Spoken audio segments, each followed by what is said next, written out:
October the 18th, 2023 marked the commencement of a new phase in the evolution of the EFCC. Olukoyede took the reins as the 5th executive chairman of the commission.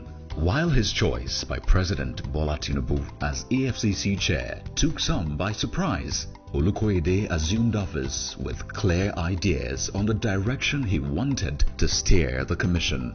At his confirmation before the Senate, he articulated a three-pronged agenda for the fight against corruption, which are using anti-corruption to stimulate the economy, professionalism, and the rule of law. His first step after assumption of office was to declare his asset and mandated all personnel of the Commission to do likewise.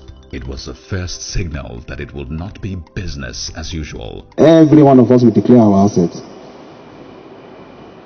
Let's start with that. He soon followed this up with reform of the operational dynamics of the Commission, discarding the weaponization of bail conditions, as well as a review of the modalities for sting operations. The restructuring of the Commission under Olukoyede witnessed the upgrade of zonal commands to directorates, which are now led by directors.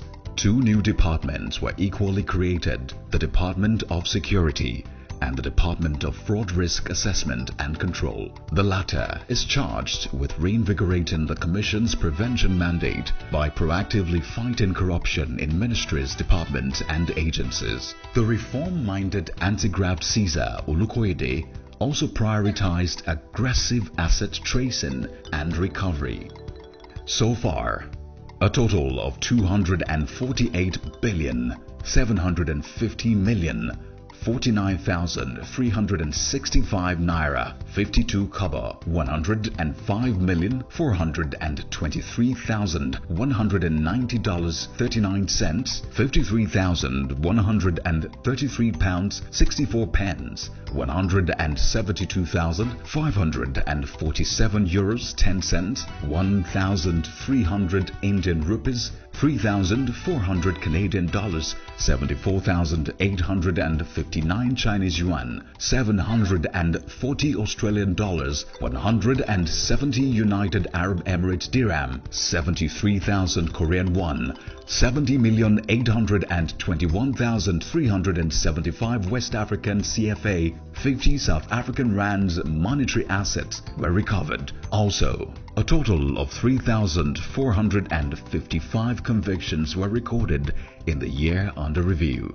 Part of the funds recovered by the Commission under Olukoyede has been invested by the government in critical sectors such as funding of students' loan and consumer credit schemes. The last 1 year also witnessed a review of some high-profile corruption cases, leading to the investigation, arrest, and arraignment of some ex-ministers and governors. A number of serving senior government officials have also been investigated and charged to court. Olukoyede's passion and commitment to the anti-graft campaign has attracted global attention, with many international law enforcement and development bodies eager to collaborate with the Commission. For the first time in the Commission's history, a sitting FBI director visited the EFCC. The Royal Canadian Mounted Police was equally impressed by the Commission's efforts in recovering proceeds for crime for Canadian victims.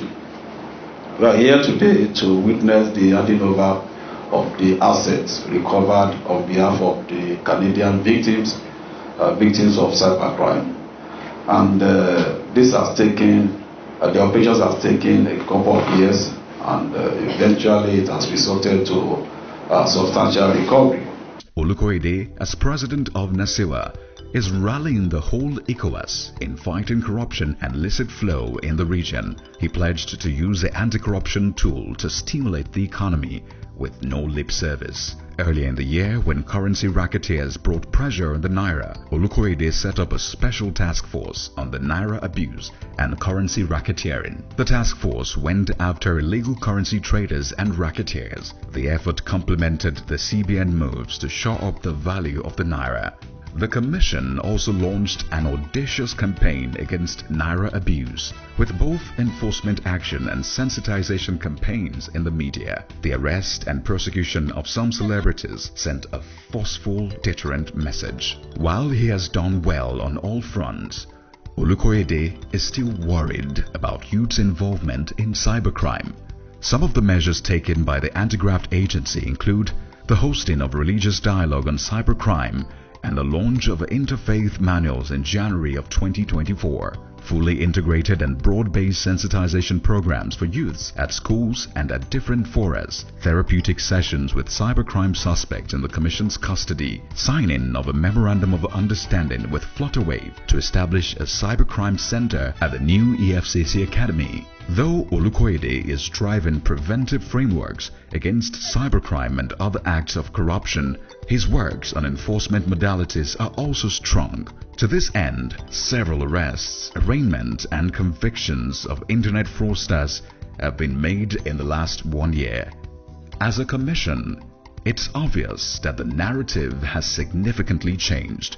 Fraudsters now know that it is no longer business as usual. The nation is feeling the impact, and the future appears brighter, both for the EFCC and Nigeria as a whole.